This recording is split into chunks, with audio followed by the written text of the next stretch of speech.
Voici comment se déroule un don d'organes lorsqu'une personne décède d'un arrêt circulatoire. Le don d'organes est possible dans deux situations. Ce film explique le déroulement d'un don d'organes lorsqu'une personne est décédée d'un arrêt circulatoire.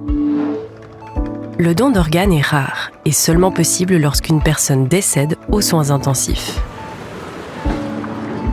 Exemple, les médecins ont dû vous réanimer après un arrêt cardiaque. Vous êtes aux soins intensifs, en position allongée, sans connaissance. Les médecins tentent tout pour vous sauver. Il apparaît toutefois que votre cerveau a été tellement endommagé que tout traitement est vain. En tenant compte de votre volonté, le médecin et vos proches décident d'interrompre les mesures qui vous maintiennent artificiellement en vie. Avant d'interrompre ces mesures, le médecin aborde le don d'organes et de tissus avec vos proches. Il s'agit de savoir si vous avez consigné votre volonté de faire don de vos organes. Par exemple, sur une carte de donneur, ou si vous en aviez informé vos proches. Si votre volonté n'est pas connue, ils devront décider à votre place. Sans consentement, aucun organe ne sera prélevé. S'il existe un consentement, la procédure suivante est prévue. Un spécialiste du don d'organes explique à vos proches que des examens sont nécessaires pour déterminer quels organes sont transplantables. Cela nécessite du temps. Il faut déterminer quelles personnes sur la liste d'attente recevront les organes. La décision d'interrompre les mesures qui maintiennent les fonctions vitales est prise avec vos proches. Jusqu'au moment convenu, ces mesures sont maintenues. Elles ne servent plus à soigner, mais évitent que les organes ne se détériorent. Une fois le moment venu, ces mesures thérapeutiques sont interrompues. Durant la phase suivante et jusqu'au décès, une grande importance est accordée au soulagement de la douleur.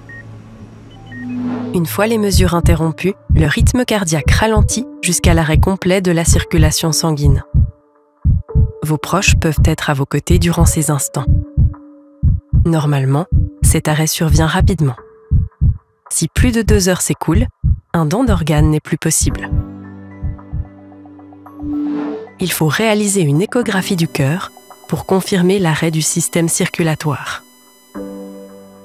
Si c'est le cas, le cerveau n'est plus alimenté en sang et la mort survient. Le décès doit être constaté 5 minutes après le dernier battement de cœur. Selon le principe du double contrôle, 2 médecins doivent confirmer que les fonctions du cerveau ont subi un arrêt. Une fois le décès survenu, une équipe médicale spécialisée prélève les organes lors d'une opération. Ensuite, les plaies chirurgicales sont soigneusement refermées et recouvertes d'un bandage. Vos proches peuvent maintenant prendre le temps de faire leurs adieux et d'organiser vos obsèques selon vos souhaits. Plus tard, et s'ils le désirent, vos proches pourront savoir quels organes auront pu être transplantés avec succès et comment se portent les receveurs. Ils n'apprendront toutefois pas qui a reçu vos organes. Avez-vous des questions? vivrepartagé.ch. Consignez votre volonté sur le don d'organes et informez-en vos proches.